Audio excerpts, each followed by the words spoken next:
Welcome to another week of the Launch Sequence Podcast. I'm your host, Space Tomato, for episode 94, and today's a big day. Well, we're recording on a big day, we hope. 318 has been always just around the corner for the last few months, and it's finally looking like it's coming out today. So I wanted to have another YouTuber, Dedleader, self-proclaimed Star Citizen fishing man and YouTube creator, following Star Citizen, to talk a little bit about 318, one of the big features coming to it, and what he thinks. We're going to be talking about Salvage. Welcome, Dedleader. Hello. How you doing today? Thanks for having me. Well, I mean, it looks like already, I think they've announced that they're going to put it off until the next day morning. So it sounds like they're going to put it off until when they get back into the office, 318, which is like, for me, that's like 3 a.m. 3 a.m. is when they usually say that they're going to what they're going to do for a patch or whatever. So like 12 hours from now, Right. I'm predicting it's going to hit live all around that, Yeah. Which makes sense. Yeah. It's crazy how international the community is. I mean, on this podcast, we have people from America, Australia, Germany, Netherlands, England. It's like the time zones are so crazy. It must be difficult for them to decide when to do things, because they're always kind of leaving somebody out. Somebody's always asleep. Yeah. It's another people. Sometimes, a lot of the time, people don't even know I'm Australian. They'll go like, "Oh, it's like so good to hear an English person. Like everything sounds good with an English person talking about but I'm not English." And I think love someone that else, English accent. someone else goes like, "Do I detect a Maori accent? I like you even more now." It's like, I don't have a Maori accent. I don't think I've got a Maori accent. They're just going down a list. They're like, okay, it must be, no, it's this accent. I've found you. I think it's because a lot of people have only heard like like a Crocodile Dundee style Australian accent, and so they just assume that all Australians must have like a branch off of Crocodile Dundee as a voice, and if that's not the way they sound, then it's got to be English. It must not be from Australia. It's got to be one of those perverted ones. So are there a lot of can you tell a lot of distinct accents from people in Australia in different places? Maybe. I mean, it's not like it's a real regional thing. I'd say it's more sort of like the spans of where you got like an American accent, and then you've got like a Southern American accent. Yeah. Like you've got like a bit of a like a redneck. Like, oh yeah, come on now. Like Dundee is in that sort of redneck field of Australian sort of voice. And a little bit of more of an old school one. I think like Australian accents in like the 80s did sound a little bit more UK. I feel like on TV and in films and stuff, they would kind of put like an English flair kind of on there a little bit. But I just sound like a bit of I do sound like a mishmash. I sound like a weirdo straight up. But well, I am not gonna lie. I still sometimes struggle with telling the difference between an English and Australian accent. So I am one of the people who would make that mistake. Well, I mean, it's kind of like the pinginess, like, oh yeah, g'day, oh yeah, how's it, it's this, There's right. What's as soon going as you on? say g'day, I can like, okay, g'day. Yeah, that's a weird one as well. Like sometimes, because saying g'day here is so like, you just do it, you don't think about it, and then all of a sudden, you'll go online into the online spaces and you'll be like, "Oh, g'day, how's it going?" And then you just realize like there's a pause because they're like, "You just said g'day to me." It's like, oh, yeah. See, that helps me. Wrong? It's like those red herring words that are like, or the dead giveaway words that help me understand where you're from. Like when I was growing up, I would say hella, and people would be like, "Oh, okay, so with California, got it." Gives it away. So thanks for joining me today, Dedleader. I am super excited to talk about some Salvage. I haven't really gotten super deep into discussion about it. I've gotten to play it a few times, and it is a lot of fun. But with 318 going live now, I think things are going to be a little different. So we'll get into that. But first, I'd love for you to just kind of share, where you came from, who you are, the content you make with the crowd, and tell them where they can find you too while you're at it. Yes. Well, my name's Dedleader. I've only been making Star Citizen content for like it's like 3 or 4 months or something, I think. But I've been adopted very readily by everyone, which has been great. Everyone's been really lovely. I kind of do initially I was doing like ship reviews and stuff, but with 3.17 kind of going out and 3.18 coming in, it felt near impossible to kind of do that stuff, because if I did it on 3.17, a lot of that information was about to be redundant, and there's plenty of stuff on those ships already, and the 3.18 stuff is still kind of in flux. So like all the stats could have changed by the time it goes live.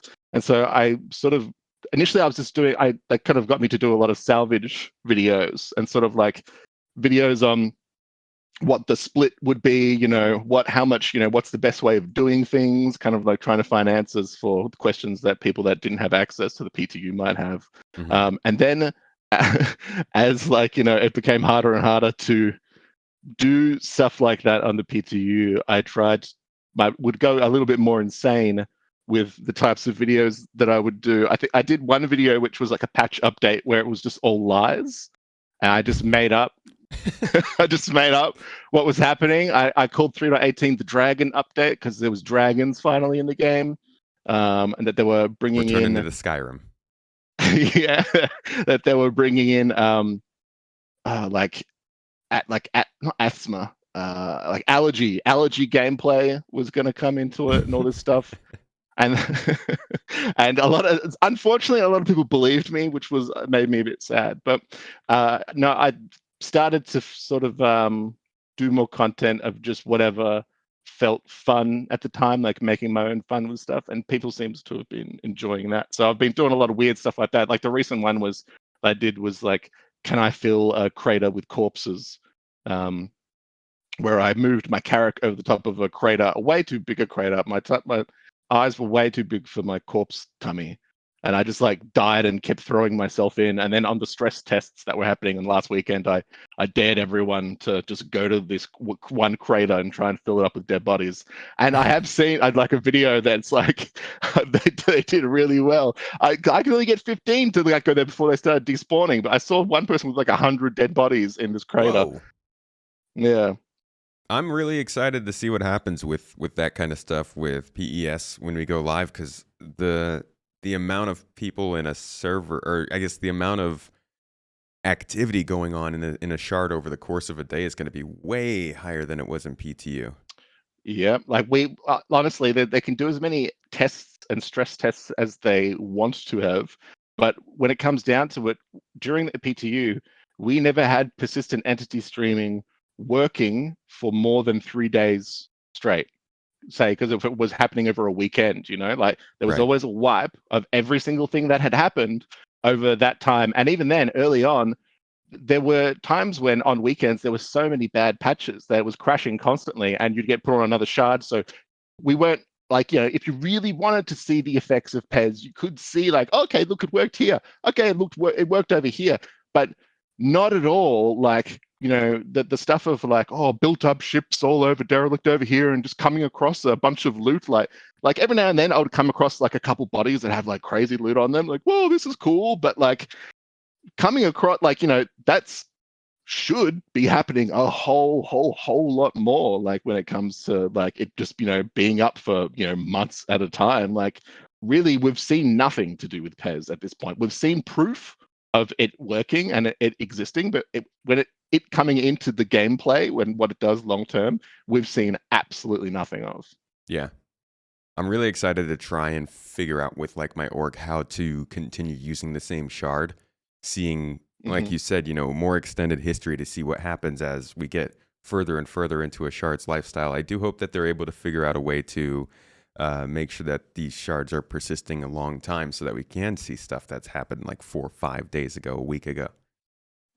I mean, I'm definitely curious to see that, like, if they end up going like, all right, we had persistent entity streaming on the server going for 2 weeks, but now there's a new issue, like it being on for 2 weeks straight. Like, oh, we just have to wipe all of that or something. Like, that's what I'm kind of worried about might sort of happen with it. Like, how long can that file or whatever of that sort of stick up for? Like, But I mean, I'm lucky that on the Australian server, at least so far with the PTU, like pretty much every time I log on, I'm on the exact same shard. I don't know how many the servers they have on the Australian one, but like pretty much every single time that I've gone after anything that I've left behind, or parked a ship in the wrong spot, or done this or that or whatever, 100% everything's like still been there. I'm on the same shard.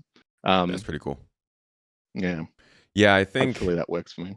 I'm betting that what we're gonna see now from PES in the next like couple of months is going to be, oh, it's it works, but it's not great. Persistence lasts kind of long, but not that long. And I'm thinking it's gonna be a lot different than it is 2 years down the line, 3 years down the line. So I think they're probably anticipating that people will be kind of disappointed with the way it works at first, but over time, I think it will continue to stabilize. I mean, it makes more sense that way, that they would just keep working on it after they've launched it.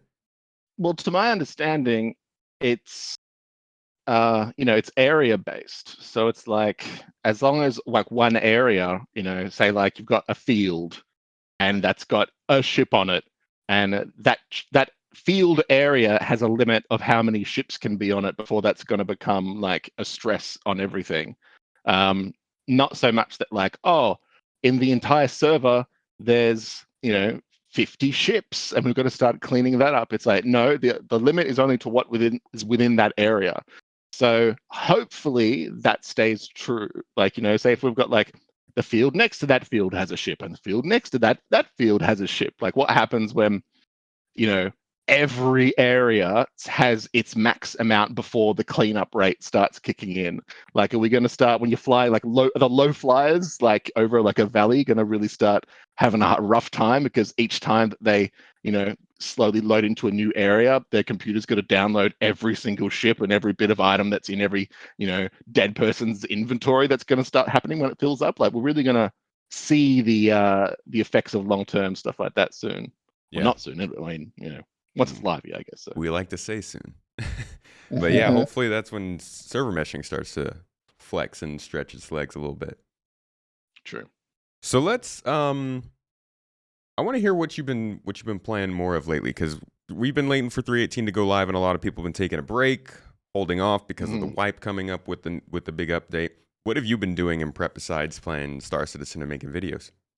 Yeah, I think that's important to like have as like a content creator to have like a healthy relationship with other games at the same time. So you're not just sitting there going, "Oh, I want to play a game.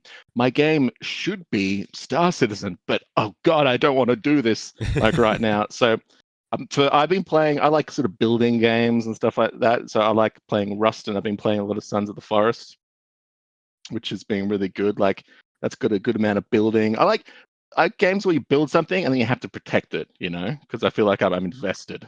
Yeah, and we talked a little bit about the Sons of the Forest and those types of games.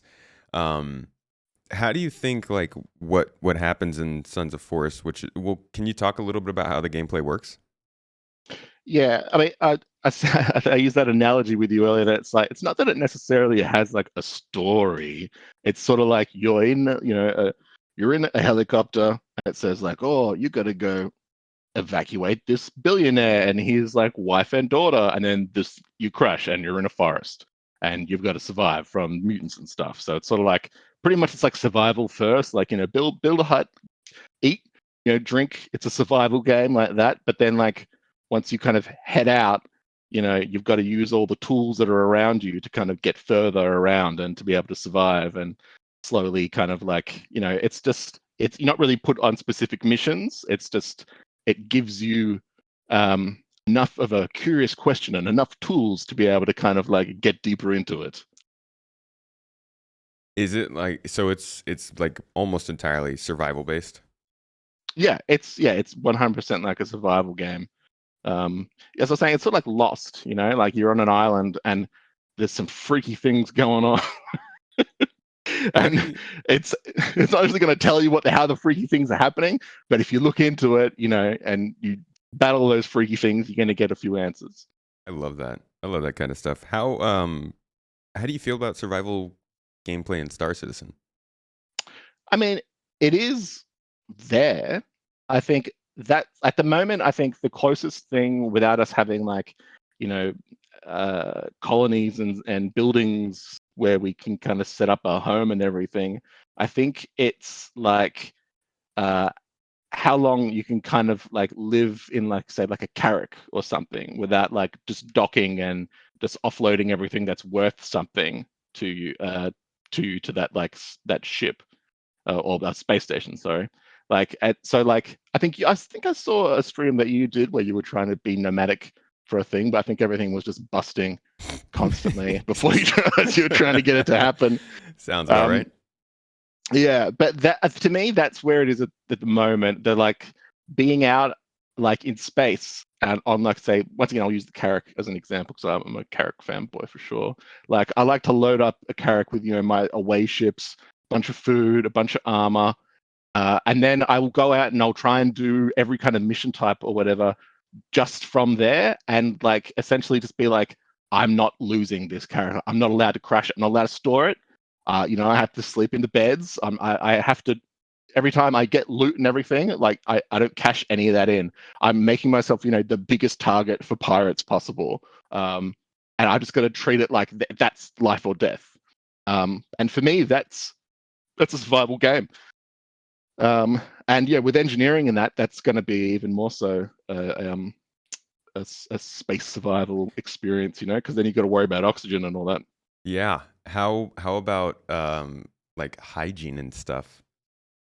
The poop, The using the poop. poop deck. Yeah. I mean, that's like, I would like it if there was more like say like food crafting and like drink access instead of just bottled water and soft drinks being absolutely everywhere.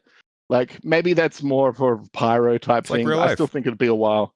Yeah, like like in Sons of Forest, it's like you can just drink out of the creek when you have access to that. Sure, that's fine. But if you want to be able to drink water when you're elsewhere, you've got to like, you got to find a 3D printer and print a water canteen. And then you got to like fill that canteen up with water, and then you can have water whenever you want, kind of thing. Like, Okay. So you want it to go mm. deeper. Oh yeah, absolutely. I want it to be like, when they got like food makers and stuff on ships, and fridges and all that. I want it to be like, all right, everyone's back in the ship. Like, unload your food into the fridge and keep that in there for like later because we're gonna need it. And all right, we have to go on a mission. Make sure everyone's like fed up, everyone's eating and everything. Like that happens now every now and then, but it's just more sort of like go through the motions. You don't really nothing really other than you just straight starving like and then dying from it. Nothing really affects it. But it would be good. I really would. Oh my god, like working proper fridges and food makers and stuff on ships and lockers. Lockers. I want lockers to work so badly. It does sound like lockers are coming along fairly well with the player interaction system. It's At least yeah, in the it's last on there monthly report. apparently. Yeah. Yeah. Um okay, so let's say that and we'll move on to salvage after this, but when what would you be cool with in terms of like death by starvation? Like would you want to see it extended from what it is now? Because I think right now if you go maybe 3 hours in game, you could die either from not having drinks or not having food. Is that too much, too little, just right for you? What do you think? I think that's fine, but I don't think they should have food available absolutely everywhere like there is. Like to me, it's sort of like especially if everything's not getting wiped constantly. Like if you go to 3.17, I'm sure if you go to your home planet, you look at that sustenance panel, you've got pages and pages of bottles of drinks and stuff, and it's not ever really going to be an issue. Hmm. Like if they cut the majority of all of that out of the loot table when you go to like mining outposts and that, and maybe there was like one or two chocolate bars or something, and paste it so that like by about the time that you reckon you would be hungry, you'd probably come across some of that. You wouldn't come across 50 Mars bars or something. Like that's stupid. Like you're only going to like suffer from that if you just really just so blind from it because it's not all that important. And that's what they've done. It's sort of just over flooded at the moment.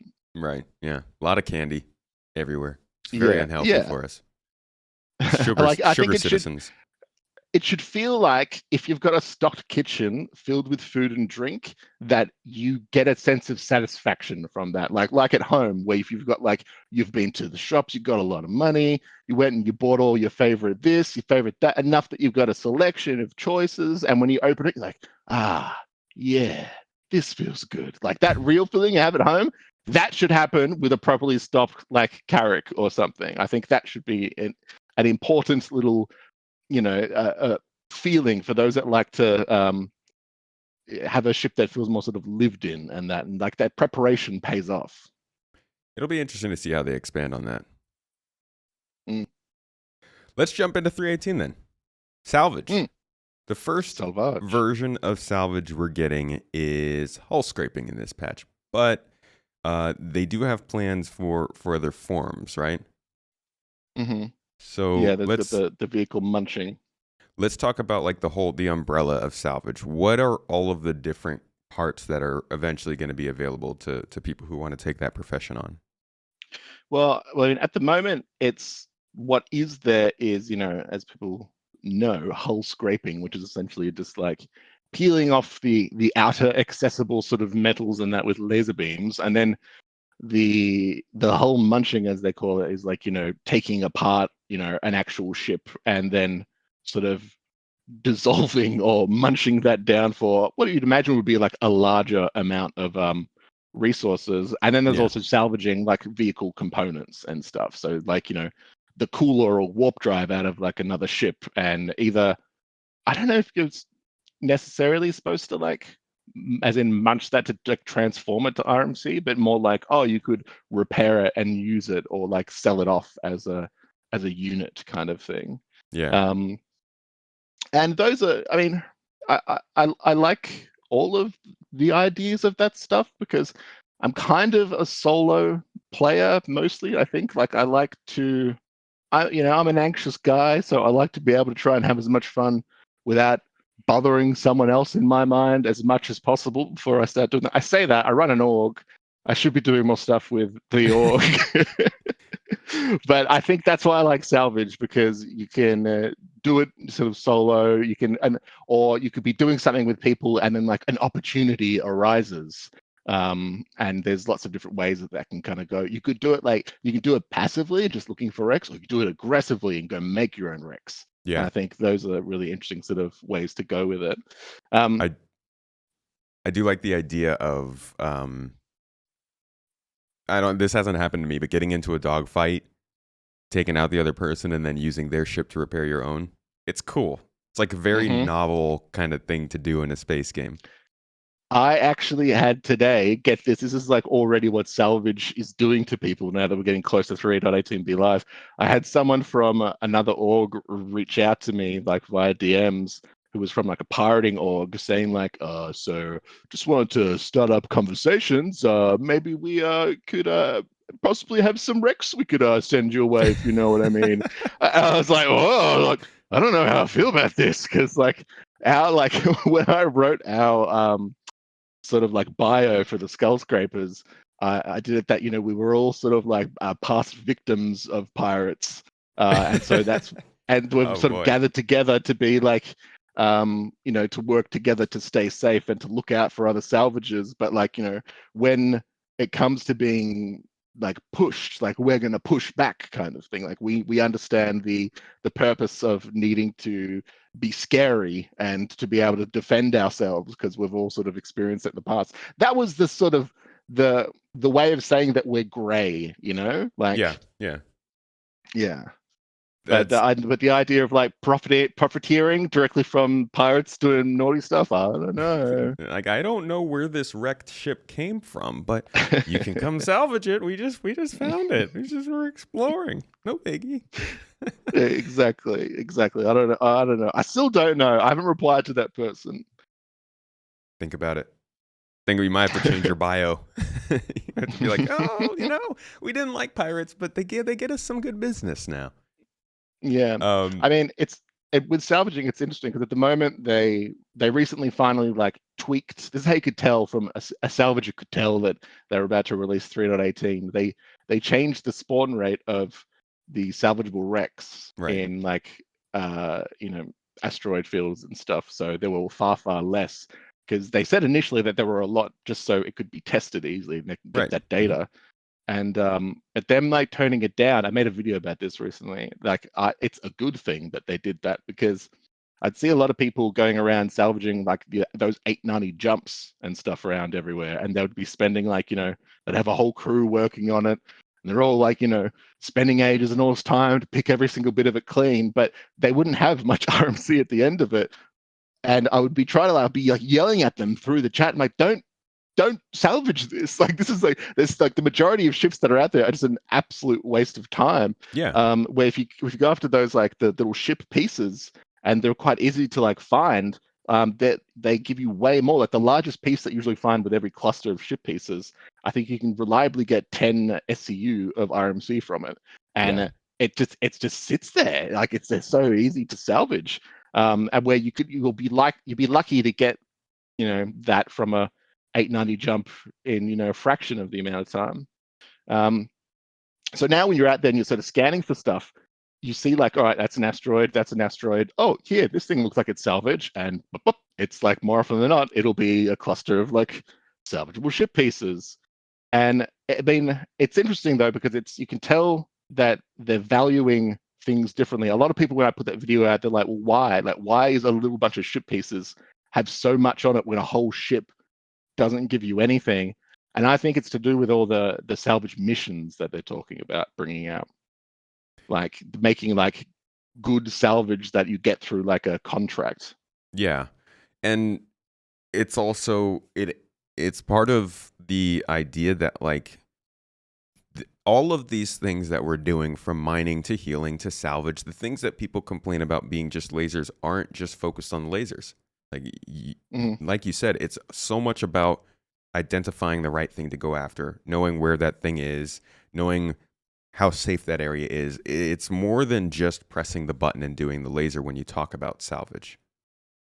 I mean, especially if these missions are like, if they're enough that if you're there with a reclaimer, that you like, it gives you rates, even just like these salvage pieces, but there's such an amount of it that it's really going to keep you there for a while to get rid of it, that would be absolutely worth it. Like the salvage pieces, they give out a good, but you got to move around a fair bit, and you got to move from patch to patch to kind of like really keep active. But if they were sort of like, you can sit there and just like, money goes up for a long enough amount of time that other people could get those contracts as well, and also ship mine it at the same time, but then also money goes up and it keeps happening, and then someone comes up that doesn't want to share it with everyone, or they realize like, hold on, if these guys have been here for this long, like a jump town kind of thing, they must like be absolutely stocked in their hulls. And then all of a sudden it's not just, hey, yeah, come here and feed on this corpse with me. It's like, yo, there's a bunch of ships here with a ton of money in there. And all of a sudden it's like that feeling of like, okay, should we get out now? Like, do we have enough, or should we like actually get out of here? If they can properly do that with salvage missions, they'll nailed it. But if they just put like a bunch of salvageable ships out there that already give you like really crap payback like there already is, then it's just going to be an absolute just waste of time.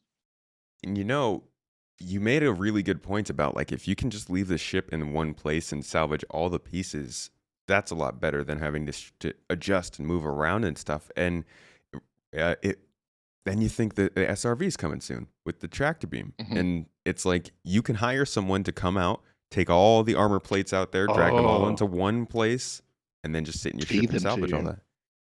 Well, that's why I think the Constellation Taurus is the #1 salvaging escort ship, because you've got that crazy big cargo bay to store stuff with. It's got a tractor beam, and it's got all those weapons on it, pretty much the same as the Constellation Andromeda. So the Constellation Taurus is just like a salvager's wet dream, really. Yeah. Wet dream sounds kind of gross. I mean, well, they're. Oh man, yeah. You have a Constellation Taurus and a Vulture. You just move things around with the tractor beam, take it out of the Vulture, put it in the Taurus, ship it off. And I mean, you could throw one more complication in that and say, the person who's salvaging doesn't need to go look for that stuff. You could send out an explorer. Once they find it, they pay you to add them to their party. You get the waypoint. You go out there and find the stuff. Like, there's a lot of sandbox opportunity already forming with things like Salvage coming into the game. And like even just like multi-crewing on anything other than a vulture, like on the reclaimer, like I found with our org when we go out and we'll be salvaging stuff, it's really interesting like what the discussion is between the people on the lasers and like the pilot, because they'll be like, you've got to position yourself right, and they'll be like, oh, up a little bit, or down a little bit, or left here. And so as a pilot, you really have to have a specific skill. You have to know what they're looking for. Yeah, so you have to have experience actually like salvaging and sitting in those seats. You need to know just the right angle, because it's got to be kind of like below you to the point where you no longer see the salvage piece that you're salvaging when you're doing it. And so I realized like, oh man, I really need like specific like views and stuff. Like, I need to be able to like move the camera down when I go in third person and put it like right in this sweet spot here. And it's like, all right, if it's in this spot, I can see if it's from here to here, the whole piece will be exactly where both of them can see it. Or like, a lot of the time we'd go to those pieces where there's multiple things to scrape. And one guy will be like, all right, well, I want to scrape this one on the left. And the guy on the right's like, well, I'm going to scrape this one on the right. It's like, all right, can we go spread eagle? Let's try and move it like right in between these pieces. Like, what distance can you get where both of them can get like their own piece without it just like you're just wasting time? Like we could have both just scraped this one piece here, but after a while, like I kind of got used to it. I got able to like go, all right, you can probably go both of them if I park it like here on this angle, like and those are things that you don't think of like piloting any other ship, like because you're not aiming yourself at where people can like shoot to kill something. You're aiming like where two sort of co-gunners can just reach something, and how Yeah. much of that sort of shape of a piece they can reach from there, and like finding like those synchronicities and that sort of like communication within a multi-crew ship was really fun. And then things like the guy in the back in the hull moving cargo would just that'd be on YouTube or whatever, and they wouldn't be moving things out once we start doing really well, like all right, we've got it, we're really getting to a rhythm, but then the guy in the back, he's not used to that rhythm already, and he's been tabbing out to other stuff, and then all of a sudden, like, what are you doing? Why the thing's full? Nothing's come through yet. We're Like, on the and clock. so like, yeah, exactly. But I mean, in my org, I've kind of one of our rules is that if you're a crew member on a ship, then everyone gets equal pay. Everyone gets a fair cut of the haul. And that means that everyone's responsible for how tight a ship runs. Yeah. Like you can't Yeah. like slack kind of being on here. You can't be slacking there, because everyone's kind of giving up their a part of that pay for it. And it also means like if something goes wrong, or if we need something, like, oh, I haven't got a salvage tool, I'm about to like dehydrate. If anyone feels like they don't have enough to do, they'll be like, oh, that's right, I'm gonna head out, I'm gonna jump in the the little snub, and I'll head out and I'll get a bunch of waters for everyone. Like, oh, where should I go to? Like, and they're efficient, they're all like, everyone's working for it, because we all want to like get there and get out and get to bank like as fast as possible and as safe as possible. Yeah. So it's like, yeah, It's a team sport. It's like it's absolutely, yeah. yeah, and again, just going back to that idea that like that's why it's not a huge deal when the gameplay uses a laser for that main action, because there are other parts of the profession besides just that laser, besides just doing that work. And we see that kind of with mining too. They're talking about in 319 updating mining to make it more interesting for a multi-crew ship to go out there like the mole. So kind of throwing the mole into that same position as the reclaimer now. Mm-hmm. Yeah, I'm excited for that. That update they did made me think like, oh, maybe it's time I did look at the mole and learning to mine properly now. Because each time I would get into it, I was like, and try and figure out mining, I'm like, you know what? I'm just dying way too much like doing this. I'm like, and then once I wasn't getting like immediate satisfaction either, because then you've got to like refine it, and I'm like, oh, Yeah, it's well, a process. I'm out of here. There's definitely like salvage is more simple in that you don't have to do all that refining stuff. I think mining really needs a refining ship to be in game to really get that same feeling that we get with salvage. Yeah. And okay, here's my thing. When people say like, oh, with salvage, oh yeah, point and click, and then it comes off or whatever, and oh, it's not that, it's not really interesting gameplay or whatever. It's like, well, that's not true at all, because to me, it's about all those different roles, people moving stuff out, the pilot knowing what they're doing, like the scrapers knowing what they're doing to do it efficiently. It's really is a profession where if everyone's really good at your job and you run like a really tight ship, the amount that you can get just skyrockets. It goes up, up, up, up. Like if everyone's doing everything right, there can be almost zero downtime of like RMC being put into boxes. And if you're going after the right stuff, you know how to hunt the right stuff, like pieces, so that when you're traveling from thing to thing, it's not going to take long. Your guy in the cargo space like knows how to stack stuff well, and even then, like there's that element of like, all right, when those grid spaces fill up, you've got to move it below deck essentially and start moving stuff down there. And by that point, if you want to be getting that much RMC into the reclaimer, you need another person 100%, because if you're so well kind of oiled a machine that you're constantly got boxes coming out of that stuff, the guy who's in there has no time to move that stuff down below. And with the elevator in the state that it is, oh my God, please let the reclaimer elevator be fixed for life. I'm like, they've got on the known issues, which is making me think that I'm hoping that they're like, oh yeah, we know how to do that, but we'll save that for very last, because we've got all these other bigger issues right now. Yeah. But thank God it's at least on the known issues, because once you're in there and doing that, if you've got to someone in the processing and you don't want to fill up any more than just there, and you've got someone in the scraper, you're fine. But as soon as you want to start moving things between floors, it's game over. Right. Yeah. That's what I've heard. So that is, it's those are the roadblocks that we end up dealing with game and development status. But man, I've done, I think, the reclaimer salvaging twice now with the crew, and the one place where it kind of does get a little boring for me is doing the cargo stuff. But like you said, if you have a team that's really efficient and good, and the game's server tick rate is doing okay, and like the actual the distribution of the salvage into the ship is working, then it sounds like you could still have a lot of fun back there in the cargo. Well, yeah, like for those that don't know, the PTU has been really good over like the past couple of days. It's been really stable. The reclaimer's like functioning, all other than the elevator. Like it's doing really well. Like we're not, the cargo grid was sort of stuffed up about like a week ago or something. We weren't able to like take things off it. That's all working. They're pretty consistently firing out those boxes, so you can sit there and really reliably for hours and hours and hours do salvaging without worrying about like a 30K and everything. And it's like, at the start it was kind of like, oh, this is cool gameplay and all, but if I'm just gonna like crash and then just it's all lost, then it really is just like, for testing and seeing what it can be like without really getting able to sink some time into it. But you really can do that now. It's just that elevator, it really puts a limit on it. Yeah. All right, we're going to keep jumping into hull scraping real quick, but I do want to go back quickly to the original topic of this kind of part of the conversation, the different parts of salvage. So we mentioned the hull scraping, the ship munching, the component retrieval. There's also planned to be oxygen and fuel siphoning. So of those 4 different areas, what would you, in your opinion, as somebody who clearly is planning on doing a lot of salvage with your org, what would be like the main part of salvage out of those 4? Because we know hull scraping is kind of just, it's extra on top.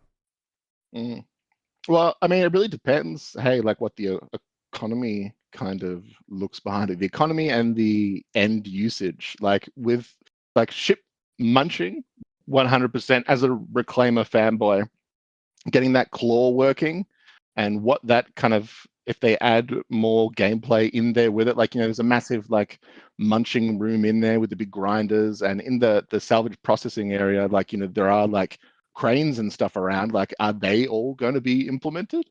Like, how much does that pay off for like munching those larger pieces? And then with the component stuff, like maybe it's going to be something where if you salvage these components, if you maybe it's like, if you've got good engineers and mechanics and stuff to repair these pieces, like having a bunch of was it TS2s or VK double zeros and stuff, like good quantum drives and shield generators. Like that's something people want. That's a dope commodity to be able to Yes. provide people. And if you're an org that just has like a crazy catalog of components, then you're going to make great relationships with people with banner merchantmans, that are going to have their own stores and stuff. And if you can like provide specific orgs or groups like with a stock of things that they can sell really easily, that's like as if that's not going to be awesome. Like, Yeah. because then, and it means your crew are always going to have whatever they buy. We're always going to have money. We're always going to have the ship parts to be able to like make our ships be as fitted out as possible. So we're always going to have like a killer crew that are going to be like have the chrome rims on everything, and we're going to have like we're going to be able to provide a service that other people are going to use. And so yeah, I think it You provides gonna put value. spinners on your reclaimer? Hell yeah, you're gonna have like LEDs on everything. Yes, the underglow. Gotta have it. Yeah, Gonna have tints on all the windows. that's actually a great point. With hole munching, I've always thought, yeah, it'll be cool. You'll get a lot more material from that. But with component stripping, I mean, you're basically supplying a storefront, if you Yeah, will, to sell out to other people. Or you said your org could always have a stockpile of components. That's just more equipment for your org to go out and use for themselves if you ever need to yeah. supply We're that. the wholesale suppliers because Reclaimer has a drone bay, remember as well. And Right. so I'm imagining that that drone bay is going to be for retrieving components and stuff like that sort of thing. So I think the one of the big things that I wonder when looking at component retrieval and that side of salvage is like there are a lot of ships where I ask myself, how the heck are we going to get that component out? Are we going to have to actually cut into the ship? Are they going to let us do that? Because they've kind of been very hush hush about how much we'd actually be able to physically affect ships. But like you look at Hmm. a ship like a Freelancer, which I know they mentioned in the monthly reports, they're looking into changing, or even a ship like the Reclaimer, which has like the gigantic power plant and the huge gravity generator, and you wonder like, will that be salvageable, or how is that going to work? Hmm. Well, I mean, the ships as they stand, like when you go to scrapes a ship, when you point at it, it usually has like a section will be highlighted, Hmm. and then you move to another section, that section will be highlighted. Those are actually the breakaway points. So when you go into like soft death, and then finally, you do blow up or whatever, those are where they break. So if you've ever blown up a carrack or whatever, and you see a bunch of pieces like land, like a ship will land on like the surface, planet surface, you'll see like it snapped in certain positions and things will have disconnected. And in my mind, they're going to try and line up those in some sort of way. So you're going to want to like say munch the head off, and then once you've munched that off, the avionics is going to be behind there through some Okay, yeah. corridors and stuff. And because when you break those larger parts as well, you get access to the corridors and all that. So I'm thinking that the drones will be small, human size enough that you pilot them to go through down those halls to wherever the engineering actually is, to then open up the thing and pull it out or whatever, and then fly it back. Because the drone bay also, not the drone bay, the salvaging processing on the Reclaimer actually has that big spider butt flap at the back as well. Yeah, where you can throw like cargo out there to people, but also I'm imagining that's going to be like the sort of ingress point for those Right. parts. I do hope you're right about that. Because if we can cut into the ship and actually disconnect it, I think that's going to add that is real salvage. They won't they I won't think be like that's it. unique cuts. You won't be able to go, Yeah. you know what, I'm going to cut this C2 long ways this time, and then see Right. what components ooze out of it. I think they're sort of like yeah. This is a blast of the past. I'm going to show old time. There was this thing called like Crash Test Dummies. It was like a cartoon show, and they put these toys out that would like explode in certain ways when you hit the button on their chest. But they also had these cars, and they would like you could hit this button on the car, and it would like crash, and all these pieces would come apart. But then you could put them back, and it would like uncrash. I think Hmm. they're essentially like that. Like each one will have those certain breakaway points, and it's about like knowing how to get in and where to go. And I imagine really benefits the knowledge of where things are placed in those ships. Yeah. Yeah. And adding on to that, I mean, this is sort of the cutting is kind of hole munching, the component retrieval is sort of that side of things, and then adding on the idea that we'll also have, along with life support, as we've already seen with the engineering profession, we'll have things like fuel and oxygen actually moving throughout the ship that we can retrieve and bring on board and sell or use ourselves. It all does Mm. feel kind of like it comes together when you start talking about that idea of cutting the ship open and using those drones. Yeah, yeah, and the siphoning stuff, like, once we get out into Pyro and those other systems and things like is it the Gemini? The stuff, yeah, once they get more useful to like needing to be refueled and Yeah, everything, and that's when we're gonna get more of those sort of survival gameplay mechanics that I was saying that I kind of really enjoy, like things that you need to survive, just as in general that you need to like take sort of into consideration. I think that's that'll be interesting and see how they involve it then. I feel like it definitely. might. I don't know really. I'm trying to like wonder when they would look at adding something like that. Would it be close to them when they do the engineering? I feel like with the engineering thing they're going to do with like all the with vented air or whatever. I don't think they're going to worry about air as a commodity until that's been in for a while, just to see how it all goes, Yeah, because it yeah, I might just be think way too hectic. Like, okay, the air's gone. I Like, think you're right. uh, Because we don't yeah, even have a ship to bring that off. They'd have to like come up with the UI, and I'm sure it'll be kind of like refueling because that's already the sort of fuel transfer we have. But I'm thinking you're probably right. They're going to take a little while. We're definitely looking like we're going to get ship munching first, since that's already on yeah. the progress tracker. I'd imagine that like the air thing. I mean, I'd like it to be like any ship could provide any other ship oxygen from its like it's what it's carrying, Yeah, So you just like have say to if you're a have a reclaimer tube. and you're really yeah. Say if you're like a reclaimer and you're really low, like you wouldn't be able to get like a 100 eyes air because they're like, if I connect to you, like I'm just gonna die immediately. Like, Right. oh, I have a tiny amount of oxygen in here. I'll It'll be like, breathe no, for no, one we need second. someone.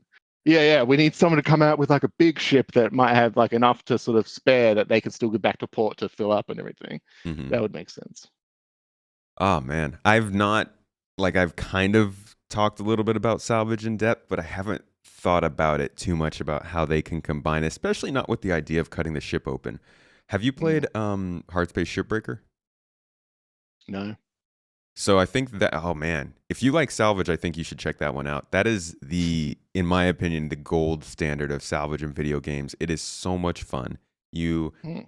you go and you kind of you cut the ship apart. You have to find ways to cut it apart without getting explosive decompression, and then you go in and you melt apart certain connectors and rip the ship apart from the inside. You take components out.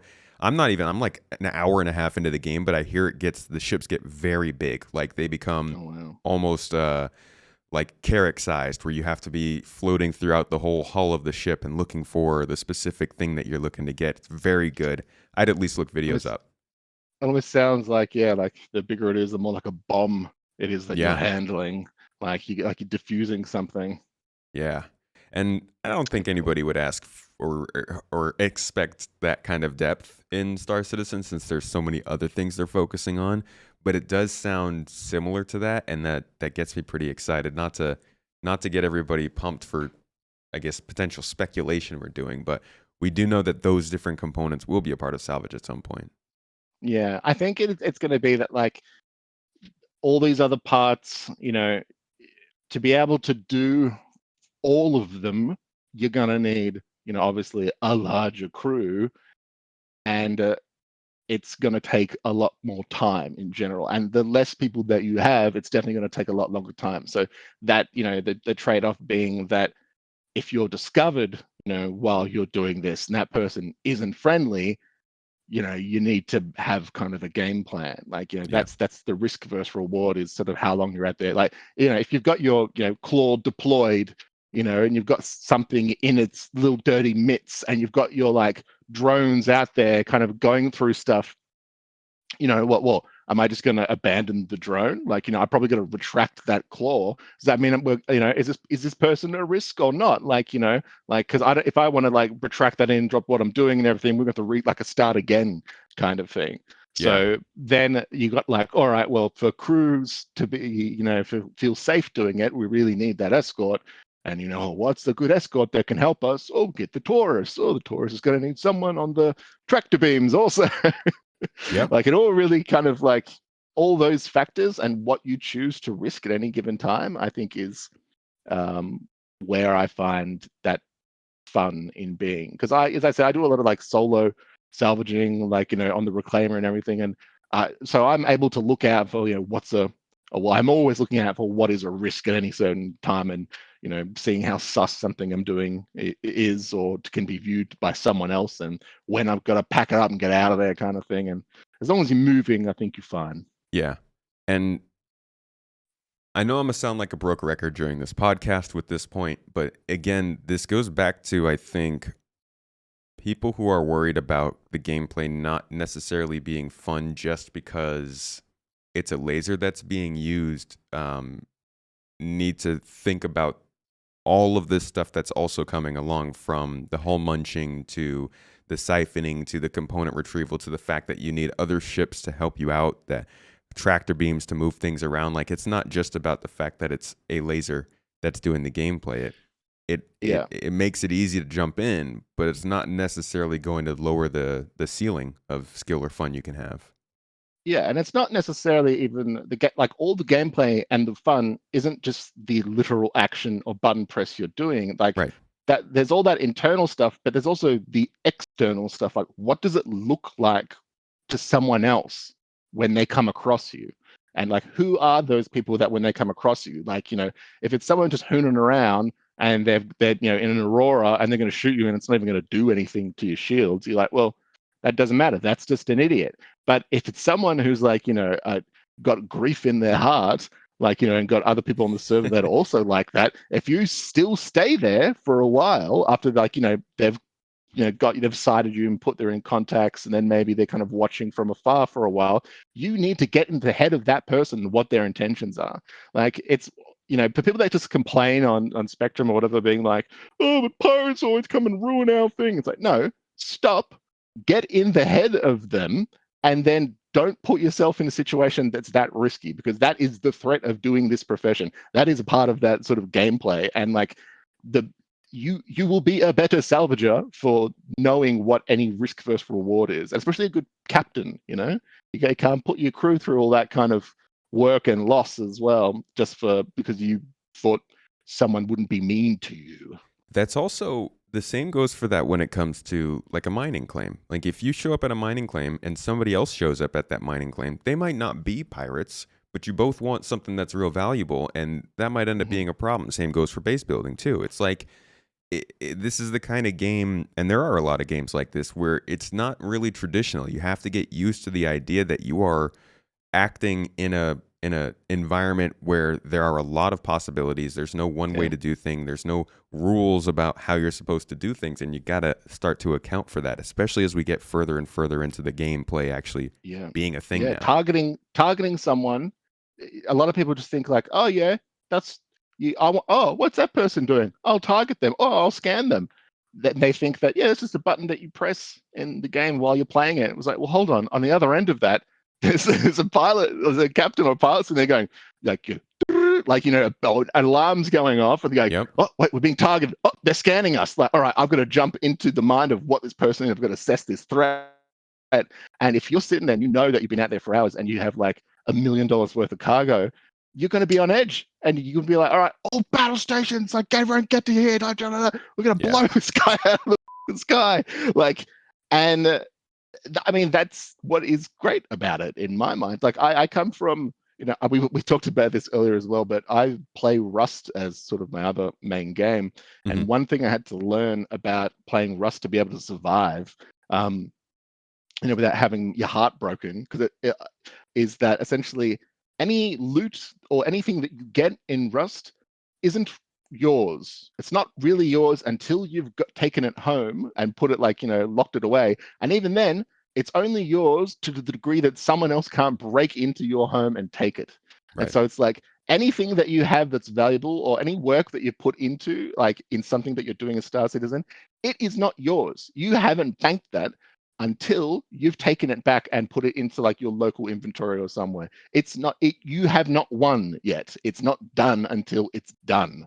And that's what stops me from like, raging at certain points, because like, once I've gotten like, a cool helmet or armor piece or whatever, it's not mine. It's like, I've got to, get to the extraction point or whatever, so to speak. I've got Yeah. to bank that mother until it's really done. And like, people sit there and they troll, spaceports and stuff all the time to like scan and like knock people and blow them up just because they have stuff, and that's totally a part of it. I don't give a shit that they do that, but because when I'm rock up to a spaceport or somewhere I'm gonna like land, I know what I'm doing. I'm not gonna get distracted. I'm gonna like, I'm gonna go there, shields up. I'm gonna request ATC. Gonna come in at the right speed. I'm gonna make sure my landing gear's down. I'm not gonna have too much of a predictable flight path, and then I'm gonna use my skills to land that puppy directly in the bay and make sure it's like, it counts as a proper landing, that they're going to start closing those doors behind me as fast as possible. And if you do that and stay focused and don't like, as soon as someone starts opening fire on you or whatever, don't like turn the ship to face them and get like spooked and stop what you were doing, like you're gonna be in trouble. Like that's the majority of how like pirates and griefers will get you, is they throw you off your game plan of what you thought you were doing, and you kind of like they face them, they get the whole ship to face them as if to be like, hey, what the hell, man? Or they'll open up chat and they'll be like, hey, leave me alone. Whoever that is firing me in the spaces. No, go. You don't think you're going to be able to like make sympathize with this person. Either like just land and do it, or go, hold on, this is way too hot. I'm getting like the heck out of Dodge. But make those, know what your decisions are, and then enact on them without getting distracted. Yeah. Sorry, I've been thinking on making a video recently on how to not get pirated, and so I've been running through all these things about like that. Yeah, that's going to be mind. a big topic with 318 and soft death and everything, because the fact of the matter is this game is going to be a place in where you need to have contingency plans and backup plans.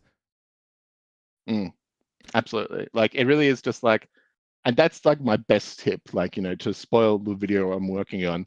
It's just stay focused and know what you're going to do. If you get engaged by someone when you're doing something, don't change the plan. Like if you know what you're doing, like if you're in a ship that, it has no defensive capabilities whatsoever, get out of there. Immediately, like, find like, go, all right, power the QT drive. Am I being jammed or not? What's the closest star? Get just out of atmosphere to the point, and then punch it. Don't do anything else. Don't try and like open fire back on something, because that's what they want you to do. They want to distract you. They want to throw you off. Yeah. And honestly, like I've had people try and pirate me or like grief me like all the time, especially more that now I've been making content. But they've never successfully done it, not once, because I'm just like, all right, I'm getting the hell out of here. Like I know what my defensive capabilities is, and I'm not here to fight. I'm here to make money. Yeah. Let's go back to hull scraping itself and the fact that it is using a laser. Obviously, the laser is rather simple, but overall, like you've just described, there's a lot more to the profession. So, talking about just hull scraping, how is it in your opinion so far, as a gameplay opportunity? I think it's good. I think the differences between the modules that you use, I think they need to be changed for sure. Like there's the cinch, abrade, and the trawler, and I've actually been having a few arguments with people recently on the org Discord about because in my mind I always say in each video, just use the abrade. And if you're in the vulture, you have the cinch, don't bother with the cinch, and if you're in the reclaimer, don't bother with the trawler. Like they're essentially just sizes of you can either gather a really precise amount and not burn much, or you can grab a whole large amount, but you'll kind of like waste an excessive amount of it. To me, the abrade is all you need, and just like stick with it and go. The argument for the trawler, like the big one, which can kind of waste a lot of stuff, is that if you've got like a large ship that you're scraping, you just kind of like move it over kind of quite fast while there's still a fair amount on that section, and so it's always in that Goldilocks zone of getting heaps of it from a lot of it at a time. But in my opinion, like even if you do that and then just leave when it's no good, there's so little ships out there that it's gonna, like, why bother when if you just go to the ship pieces and just use the abrade and just sit there and go, I'm gonna eat every single piece off this thing, and you just slowly go and run it over until you're like, well, I'm not gonna leave anything behind. Like if you had like 20, Carracks or 890 jumps, and you're like, all right, I want to get this all done as fast as possible and like only eat the good bits. Yeah, maybe use the trawler, but no one's making you do that, and there's no reason why you'd want to when there's like much better pieces out there that you can get for quicker and it's worth more. So, so you're saying that the trawler, it doesn't necessarily, because what I thought it was like the trawler was wide, but it took a while to suck things up, whereas the abrade was smaller and sucked the hull faster. But you're saying that the trawler is actually less efficient; it wastes some of the material. Yeah, apparently it you won't say, like, if you scraped the same 3 meters by 3 meter part and you use the abrade versus using like the trawler for that, apparently it would burn, like you would lose a bit of that off it. But yeah, but I mean, to be honest, I do need to do more experiments with the trawler. I've had a few comments saying like, "Oh, you were too far away, or you were too close, or you need to do this." But for every one of those comments that says I was using it wrong, or another one, that I could have done it better, when it came down to it, it's like, all right, well, still, there's so little of these ships out there that even if I had the best technique ever, with the trawler or whatever, it still would come nowhere near the rates that you can get consistently from the ship pieces. Like because you can go out into an asteroid field, scan the whole asteroid field, go there for like 20 minutes. You won't find, like, at the moment where it stands, you will not find a salvageable ship. You just won't. But you'll come across like 5 patches of these like salvage pieces, which, as I said, like the large one that is usually within each of them has reliably at least 10 to 11 SCU of cargo. And so, 10 times 7,700, you do the math. Like that's a lot of money on that piece. It's too early for math. It's like, I think for each SCU, okay, let's put it this way, for each SCU of cargo that you get from a ship piece, I think it's like 24 seconds for one whole, right? 24 seconds. Yeah. If you go after any other ship, and you're scraping like just a Carrack or an 800 jump or whatever, it's like a minute 20 to get one SCU from it. Okay. That's and even if I my game by so much more percent using the trawler correctly and all that, it would still be multiple times longer to fill the exact same amount from it. That when you've got all those like ship pieces everywhere, why would you do anything else? It's interesting. Like, it doesn't make sense. Like it does. That's why, like, I think the trawler, the cinch, and how much the values of just derelict ships in general and these ship pieces have, I think that does need to be looked at again. Because in my books, there's no reason to use anything other than the abrade and go after ship pieces. As it stands, I'd say it's the meta. Yeah, I think it would make sense if the trawler actually did get through the hull faster, but still was less efficient. Because maybe you just want to, like you said, go for mass over actual material. Like maybe you're in a place where it's dangerous. Pirates will be around, but you don't necessarily want to leave anything unfinished. So you kind of just want a way to clear it quickly, even if you're getting less material. There is some points on some ships where if you scrape like a wing, you'll actually scrape the material on the top side and also the bottom side. Like if there was a head, like a salvaging head that did that in particular, like that would be cool. Like, say it meant if you scraped a ship, you would scrape the top side and the reverse side of it at the same time. But like it burnt, like it wasted like a large amount of what you could get from it. Then essentially you could justify like getting to a larger ship, like clearing it for as much like salvage as you could, and then like getting out of there, and moving on to like another one.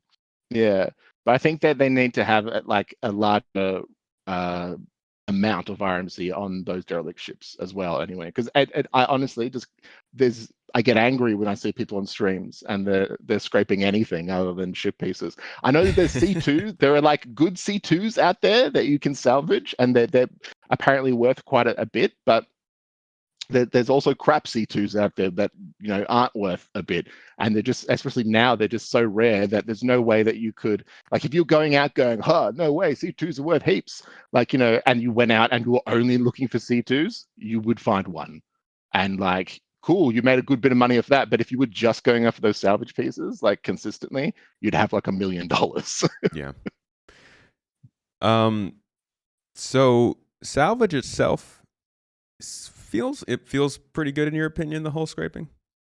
Yeah, I mean, when it's working, I think like we're really only going to see what, like, in clear vision, what is best and what is worst, once, as I said, like, once it's live, once we've got Pez filling up, sites with lots of ships and stuff. Like, once that happens and we see what it's like off the rails for a while, we can have a lot better idea of where things kind of outweighed or whatever. But as it stands, it's fine. Like, especially knowing that hull munching in that is like on the cards already. It's not something that hopefully we don't wait like years for. Yeah, it's cool. And it's cool way to make money. I'm keen just to get in there just to start making good money, and it not be wiped the next day.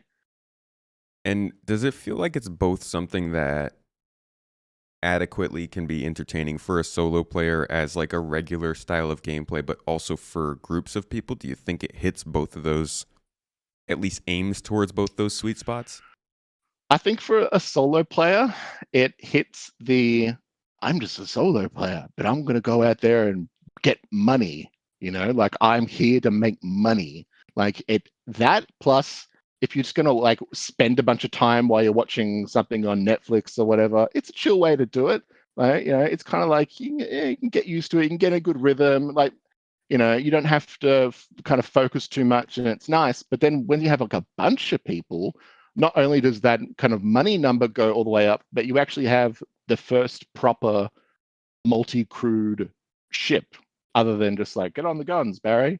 Like, you're doing something together where everyone has a different function. Like, it's proper multi-crew gameplay. Yeah. And that in Star Citizen in general is heaps of fun. So like that is fun in its whole own way. And like, that's why I said in my org that I have like a rule that like anyone that goes out on a mission on a crew, everyone gets an equal fair cut of the profits from that. And so it's like you always have that sensation of like, when I go out with these guys, it's going to be really profitable. Like, I want to do a good job. I've got to, like, it means everyone's like working on the mics together. Everyone's like keeping their communication up. If someone can't get, the right piece of the the salvage from the angle that they're at, they're going to speak up. If someone is having a problem over here, they're going to speak up because they know that it slows the whole thing down. Yeah. And that just like, that is the dream. That is the multi-crew gameplay that everyone wants from Star Citizen. And as it stands, it is the best in the Reclaimer. It is nice to finally get in a ship and feel like you have a job that's not just shooting or flying. Mm-hmm. Yeah, so, and it's going to end with either you being there still or not. So to summarize, it's feeling good. You're enjoying it as a group or a solo player. What is something that you want to see improved? Let's say this is Salvage T1, and let's just, for this podcast now, this is not what CIG has said, might not even be true. Let's say hull munching was T3, right? What would you want to see done with T2 to make the whole scraping a lot better? Like if it was only scraping, but they didn't put like but they needed stuff to in there. improve it, like mining is. I would say getting like the drone bay online. Like if I was able to have like, my scrapers, going wherever the ship was facing, but then you had the drones also scraping. So you could have people kind of like going to the opposite side in those hard to reach spots to like also be scraping and then delivering those little boxes one by one, like through the port. And all right, time to move on. Make sure the drones have like, docked back in at the top kind of thing, like having to coordinate uh, more variant aspects of hull scraping would be really cool. Like having if the drones were like tiny little vultures, essentially, like if you had two little vulture operators sitting in a back room where the gameplay is slightly different because you've got to like dock that thing back, while before you like jet out of there. Otherwise, they're going to be left behind. You're going to lose money from that, and you've got to be on time. Otherwise, time is money when you're salvaging. Yeah. I honestly can't I wait think, to see, and I think this is something that they mentioned when it came to hull munching, I guess, or maybe getting the what's it called? Components. This is actually probably something that we'll see more in line with what you were talking about, how they have ship segments, but they talked about salvage charges in the past, where you'd have to go out and plant a charge on the hull, kind of like, I guess, how mining gadgets work in order to like blow it open and get deeper it within. I'm really excited for that. Yeah, I mean that makes sense as well with like the munching stuff where it's like, well, you can't just put a whole C2 in your mouth. Like if you had to, get out or send a drone to go place an explosive at like the right sort of like the lynch point of it, and so it cut it in half to those like edible pieces, Yeah. and then you could munch it. Like, yeah, that would be that's all adding those different variants of gameplay and stuff to it, that the whole profession isn't too complicated. Like, use your tractor beam, sit in the chair and point the laser. But it's like how all those different kind of pieces all come together that provide like that show what you're doing and how like complex it is and all the different Yeah. points that you need to keep under control at the same time. I've got one more question for you. You. With whole scraping, we fill up a vulture in just a few minutes. Like if you're doing really well, you can fill it up 5 to 10 minutes. Mm-hmm. Um, what do you think's going to happen when they introduce hull munching, which Yeah. would Well, probably take up a lot more space? I tell you what, I've had a change I've wanted to make to the Vulture for ages, and each time I mention it in like people's chat, they kind of brush over it. But I think people need to get serious with this idea because I got good ideas, man. Okay, this is what imagine. Open your eyes. All right. You Ready to see the light? open the back door. You open the back door, and when you poo one of the little boxes of RMC out, it just pushes one back. And so you can do that by 4, but when you keep doing that, it just starts jettisoning them into space. So then that way, it's way easier for a third-party escort ship to come by and like grab them up. And you're also doing that risk versus reward thing because it's not that you can just pick up unlimited amount. If you're out there in a vulture, you can't just keep doing that. You're just going to make a giant cloud of RMC. How are you ever going to get that back to sell? And the longer that you stay in that one area where you're doing that, pooping out those boxes, the bigger target you're going to be to someone who's going to like, not necessarily even a pirate, just someone who's like, holy crap, there's a giant snail trail of boxes of loot out there with 7.7K. Like, I want that. So the longer that you do that for, you're making yourself a larger target, but by getting other people to help you to take care of that, you're going to want to get people to take care of you to come and do that. At the moment, saying like, oh, hey, can you come out with your ship and then park your ship behind me and then leave your ship and then come sit in my like back way and then Tetris them one by one and then Tetris them slowly over and EVA. That's boring. It's it's a sucker's like job. It's hard to get someone to come and do that for you. And at the speed that the Vulture does it, it's not that profitable. But as a pilot, if you didn't have to constantly go up and down that bloody ladder the entire time, and you could just sit there and just, salvage, salvage, salvage, salvage, salvage, salvage, salvage, salvage, salvage, salvage, salvage, salvage, salvage, and then the problem is what you're going to do with all this stuff. Like if you could like just get a C2 to rock up at that point, and then their job that they need to do is just like tractor beam them over one by one in like one big job instead of like one big job but spread over like an hour or two's time of tractor beaming. Like that is boring. Making giant poo clouds of salvage, that's awesome. Space poo clouds. You're kind of taking away that artificial limitation and just asking the pilot, how do you want to handle this? Yeah, and because like obviously you don't want your loot just to be floating out in space. Like they have to handle it. It's not like they're like you're just removing the job from them. Yeah. And but people have been like, because people want like, oh, why doesn't it just stack itself? Or it's like, well, look, that's not going to happen. It's not going to stack itself. But what is realistic and what does open up like a value and more gameplay options for Vulture is just push that puppy along, push it next out, and then you open the door, keeps pushing it out. Yeah. I think I like that idea, and like if the cargo ramp is down, then you get that error of, oh, you have to go and move the boxes and make space. Well, I mean, how funny would it be if, like, say, with those like salvage missions where it's like the salvage is apparently worth a lot, and you've got the contract for it. Imagine you go there one time and there's like 10 vultures, and they're just amidst all these clouds of like RMC and these boxes. Like, one, I would pirate that. I don't even like pirating. I'll go for it because I'm like, oh my god, like Free if I went stuff. back and got this ship, like that's free. Like I can just back up a Corsair, doot, doot, doot, into this cloud and grab it all, and then you'd have all these really aggro vultures. Like the game, what would happen just from like the players reacting, like would be hilarious in And the itself. thing And is, that's what I want.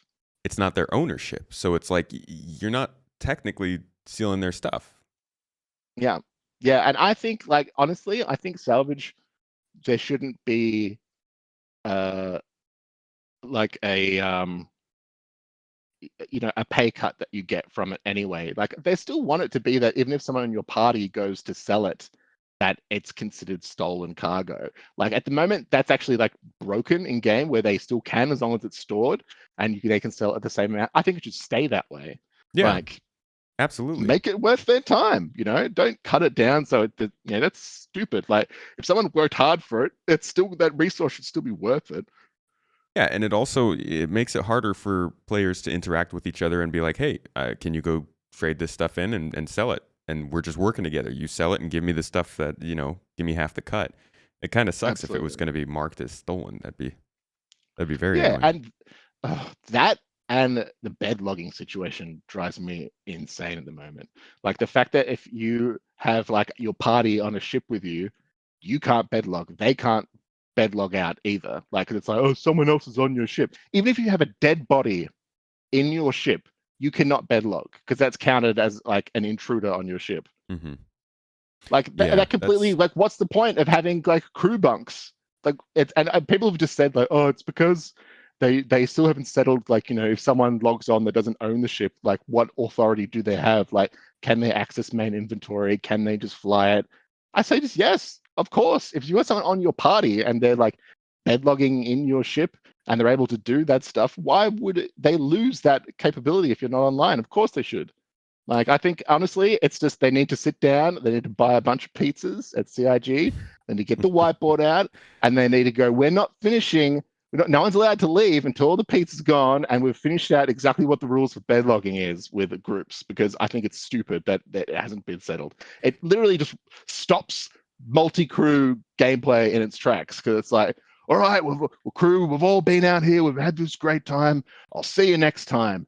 All right, now I've got to drop you off at your parents', Michael. All right, I need to take Beth over to her boyfriend's place. Where do yeah. you live to? All right, I'll get you like no. Like, and then I've got to see off all the guests from the party before I go to bed. No, just stop. Yeah, it seems like it's kind of one of those PES complications they have to get figured out. Yeah.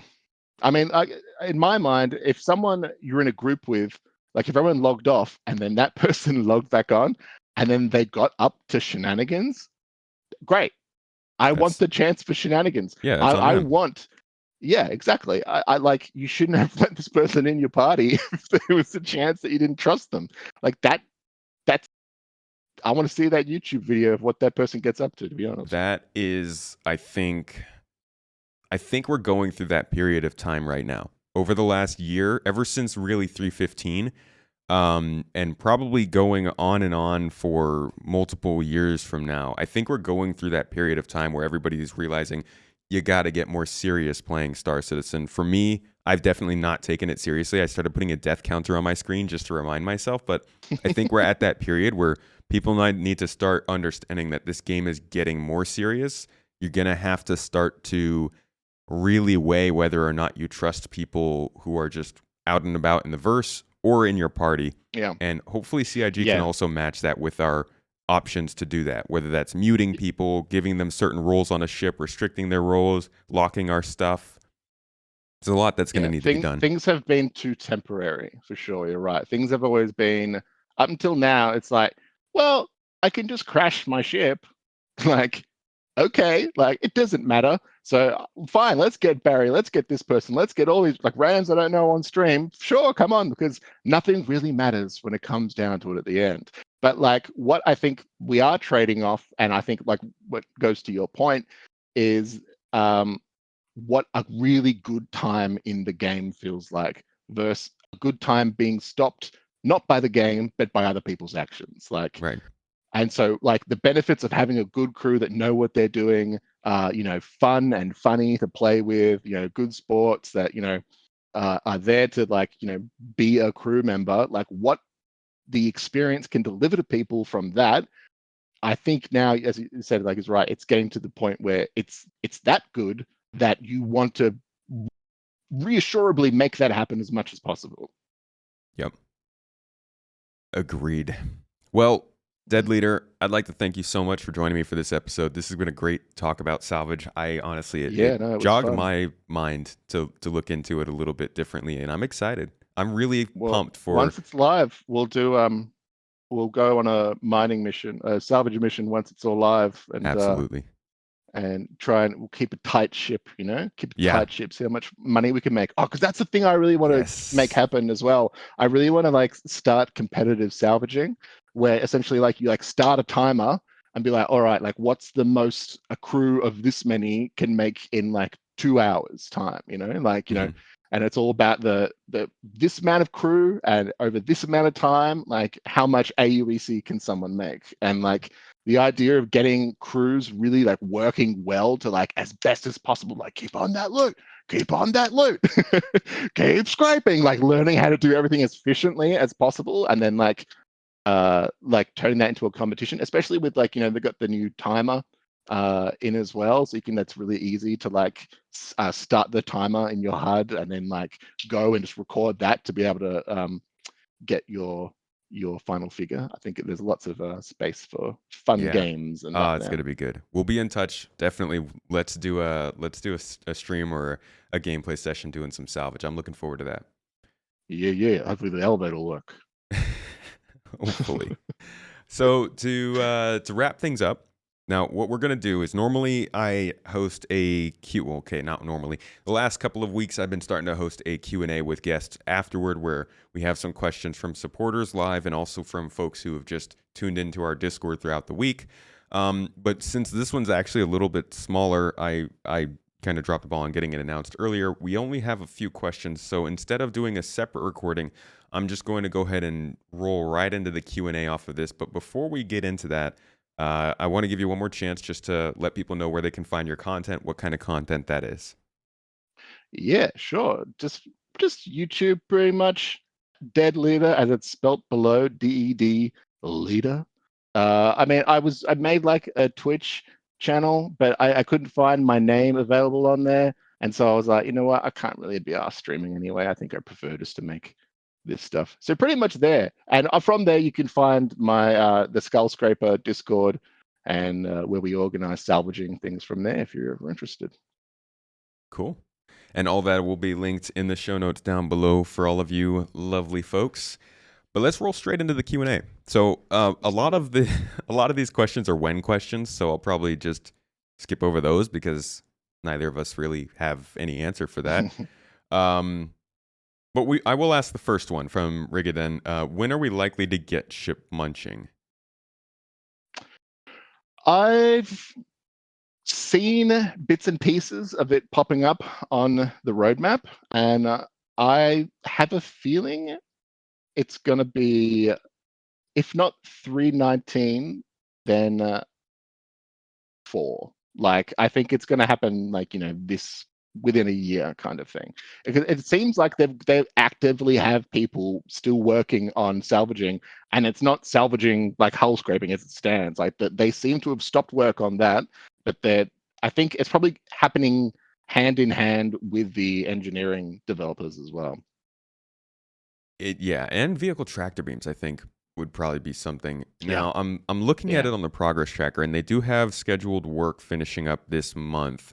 Granted, that is a year-old report from June 8th, so we don't necessarily know that. The thing is, we're only seeing upstream engineering teams. We're not seeing any sort of audio or visual effects people working on it. So I'm thinking you're right. It's probably later than sooner.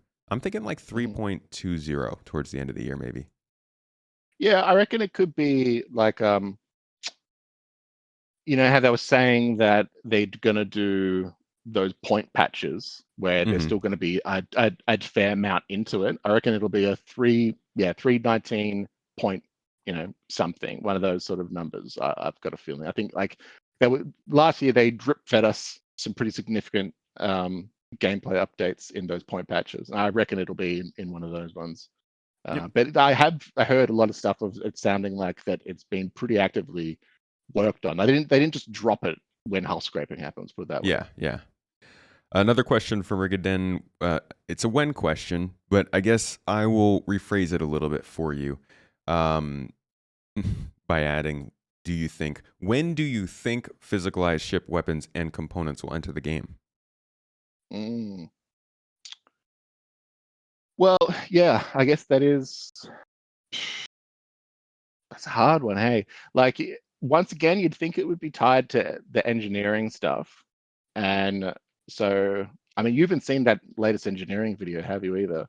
No, I haven't watched that. I'm about to watch that right after this. Yeah, right after. Well, I mean, like, take that into consideration for it, because it seems like they say, like, we're not saying a date, but let's say it's certainly coming, and it's going to be a lot sooner than people think.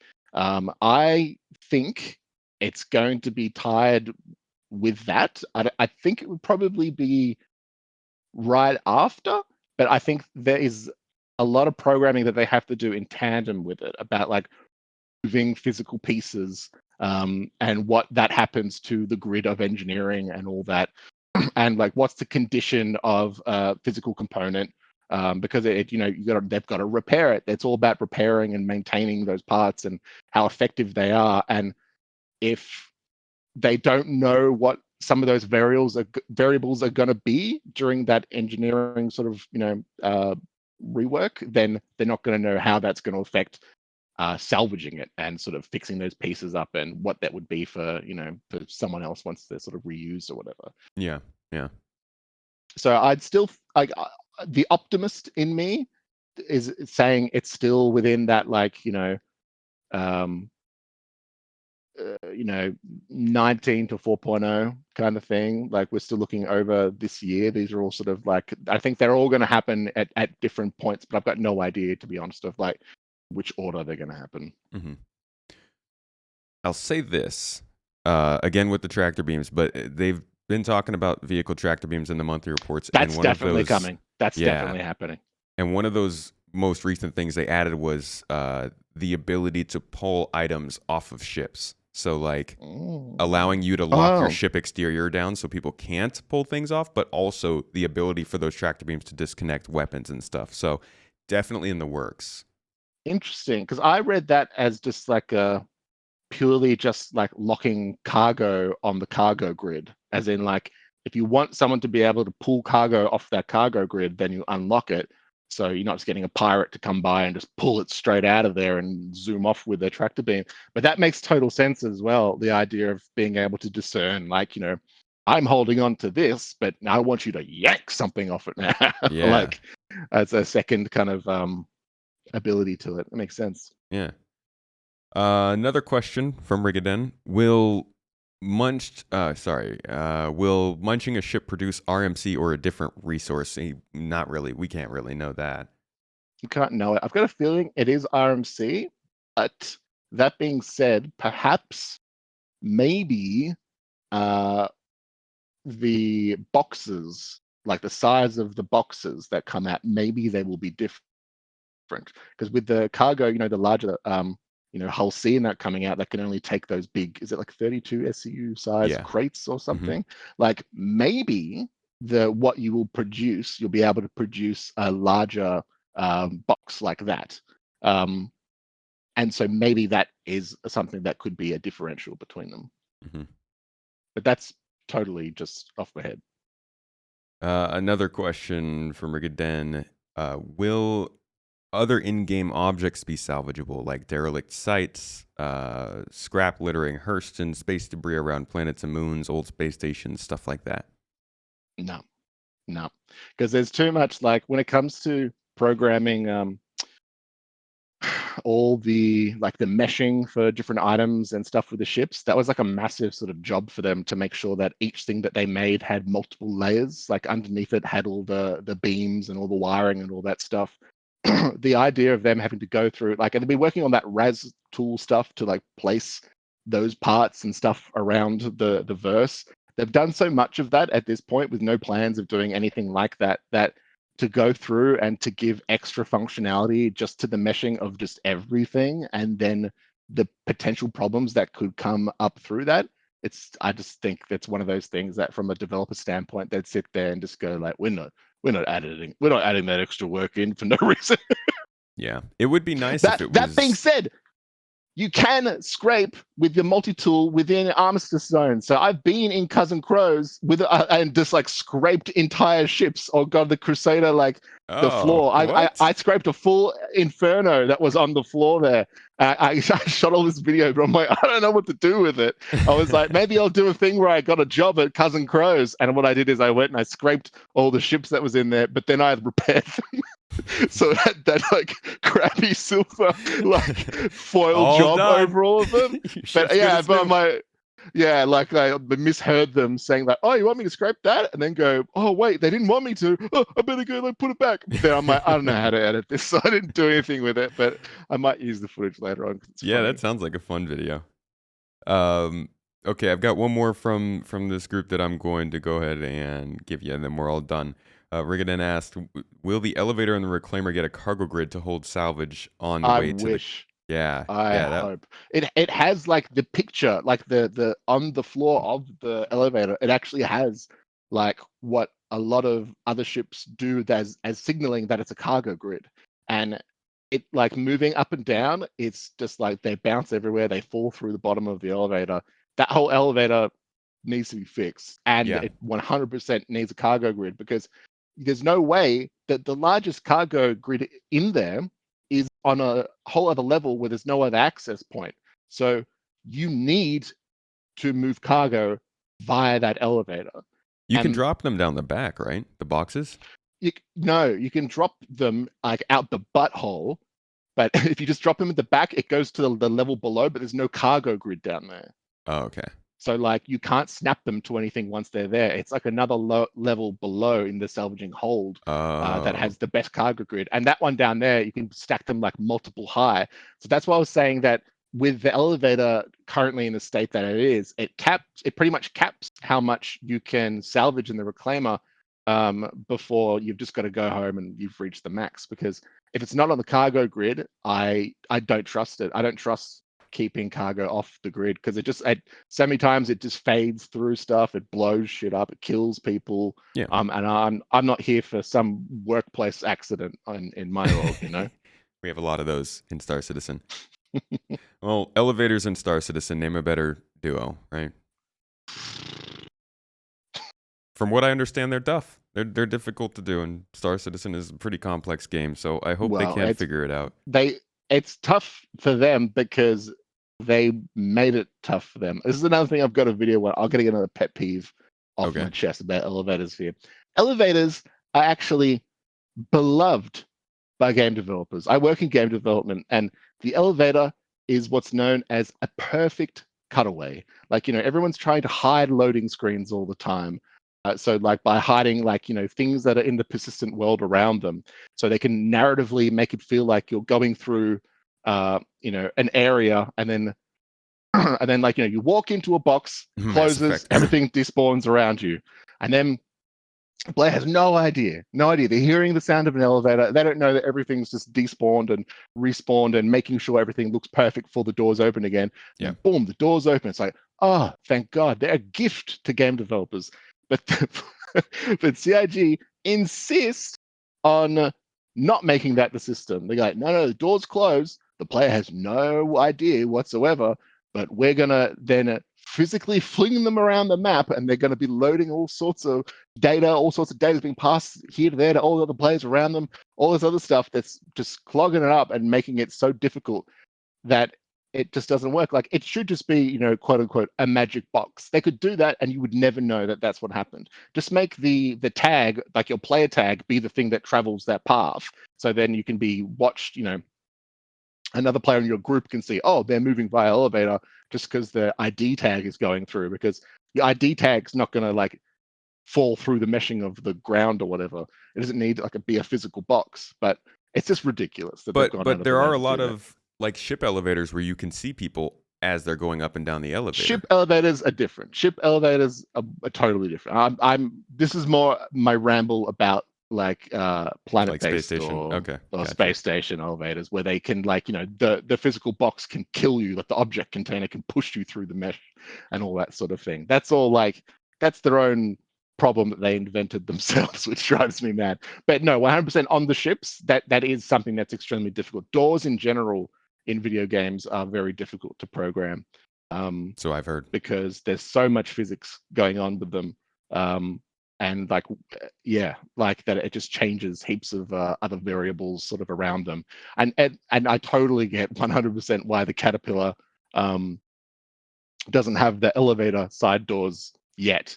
But I think that's also a bit of an engineering issue that they could have figured that out if they really sat there. Once again, the room filled with pizza, no one leaves until the Caterpillar has elevator doors. yeah. I think that needs to happen for a few things. Yeah, once they're actually forced to do it, I'm sure they'll get the pizza and take care of it.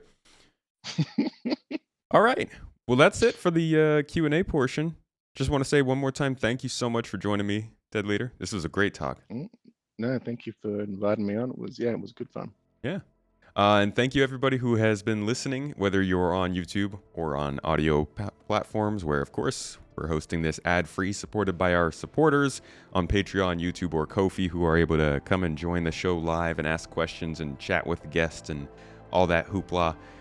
Thank you so much for tuning in. Hope you've enjoyed this one, episode 94. Still on the road to episode 100. We're doing something a little special for that, so stay tuned.